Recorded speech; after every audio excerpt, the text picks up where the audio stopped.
சொல்லுங்க. ஒன்றும் இல்லை, என் பையன் பக்கத்தில் இருக்க ஜூஸ் கடைக்கு அவன் ஃப்ரெண்ட்ஸோட போயிருக்கான். ஹெல்மெட்டை மறந்து போயிட்டான். இதை அவங்ககிட்ட கொஞ்சம் கொடுத்துட முடியுமா? அதுக்கு வேற டைம் ஆச்சு.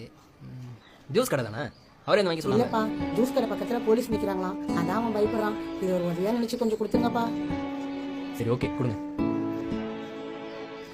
தம்பி, போலீஸ் இருக்காங்க, நீங்கள் ஹெல்மெட்டை போட்டே போங்க, உங்களையும் பிடிச்சிட்டு போகிறாங்க. இங்கேருந்து 3ஆவது தெருவில் ஒரு விநாயகர் கோயில் இருக்கும், அது பக்கத்தில் இருக்க ஜூஸ் கடையில் தான் இருக்கும்.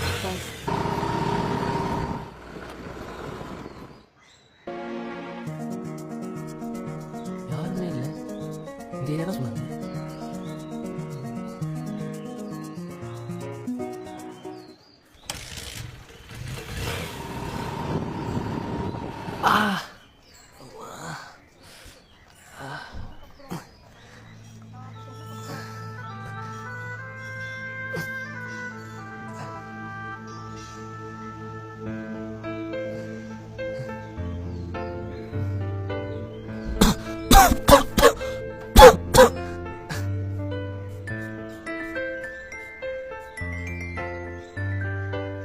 சொல்டா.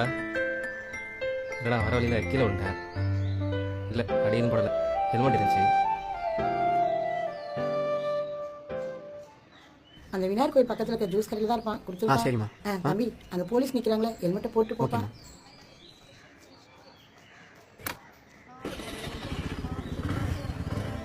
என்ன பண்ணிட்டு இருக்கீங்க? அந்த ஜூஸ் கடையில் என் பையன் நிற்பான், அவன்கிட்ட போய் ஹெல்மெட் கொடுத்துன்னு என்கிட்ட சொன்னீங்க. அங்கே போய் பார்த்தா யாருமே இல்லை. இன்னைக்கு இவங்ககிட்ட இதே சொல்லி அனுப்புறீங்க. எதுக்கு இதெல்லாம் பண்ணுறீங்க? இல்லைப்பா, 6 மாதத்துக்கு முன்னாடி என் பையன் ஜூஸ் குடிச்சிட்டு வரேன்னு சொல்லி அவன் ஃப்ரெண்ட்ஸோட கடைக்கு போனான். போன இடத்துல ஆக்சிடெண்ட்டில் அவன் இறந்துட்டான். டாக்டர் சொன்னாங்க ஹெல்மெட் போட்டிருந்தா அவனை காப்பாற்றிருக்கலான்னு. அவன் போனதுக்கப்புறம் என் வாழ்க்கையே போயிடுச்சு. என் சந்தோஷமே அவன் தான். அவன் இல்லாமல் என்னால் நிம்மதியாகவே இருக்க முடியல. அப்போ தான் ஒரு நாள் தோணுச்சு, ஒரு அம்மாவாக நான் பட்ட கஷ்டத்தை இன்னொரு அம்மா படக்கூடாதுன்னு தான் இந்த மாதிரி ஹெல்மெட் போடாமல் வர பசங்களுக்கு என்னால் முடிஞ்ச உதவியாக இந்த ஹெல்மெட்டை கொடுத்துட்ருக்கேன். இதை நீங்கள் முன்னாடியே என்கிட்ட சொல்லியிருக்கலாமே. இந்த காலத்து பசங்க ஹெல்மெட் போட்டு போன்னு சொன்னால் யாருப்பா கேட்குறா? அதான் நான் போய் சொல்லி கொடுத்துட்டுருக்கேன். நேற்று நீங்கள் மட்டும் எனக்கு ஹெல்மெட் கொடுக்காம இருந்தீங்கன்னா என்னால் ரொம்ப மோசமாக இருக்கும். அந்த மாதிரிலாம் எதுவும் ஆகாதுப்பா. ஆனால் இனிமேல் ஹெல்மெட் போடாமல் வண்டி ஓட்டாத.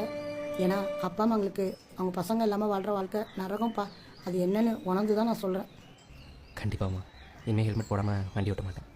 அதே மாதிரி ஸ்பீடாகவும் ஓட்டாத. ஸ்பீடாகவும் ஓட்ட மாட்டேன். சரிம்மா, நான் போயிட்டு வரேன். பார்த்து போ. இந்த வீடியோ பார்த்துட்டு இருக்க நீங்களும் வண்டி ஓட்டும் போது ஹெல்மெட் போடுங்க. ஹெல்மெட் போடுறது மட்டும் முக்கியம் இல்லை, ஹெல்மெட்லையும் பெல்ட் போடுங்க.